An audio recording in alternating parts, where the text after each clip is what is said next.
వెలసిరనియు ఆ భూమి పరశురాముడు సముద్రము నుండి సంపాదించిదనియు చెప్పుచు వారి వంశ మూల పురుషుని స్తోత్రము చేసిరి.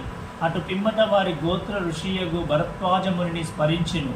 అంతేగాక యజ్ఞులు భృగుడు, పరాశరుడు, నారదుడు, సనక సనాందనాథులు, సనత్కుమారుడు, శుకుడు, శౌనకుడు, విశ్వామిత్రుడు, వశిష్ఠుడు, వాల్మీకి, వాసుదేవుడు, జైమిని, వైశంపాయనుడు, నవయోగీంద్రులు మున్నగు పలువురు మునులను, నివృత్తి, జ్ఞానదేవు, సోఫాను, ముక్తాబాయి, జనార్దనుడు, ఏకానాథుడు, నామదేవుడు, తుకారాం, కాన్హా, నరహరి తదితర ఆర్వాచీన యోగీశ్వరుని కూడా ప్రార్థించను. తరువాత తన పితామహుడైన సదాశివునకు, తండ్రి రఘునాథునకు, కన్నతల్లికి, చిన్నతనము నుండి పెంచి పెద్ద చేసిన మేనత్తకు, తన జ్యేష్ఠ సోదరునకు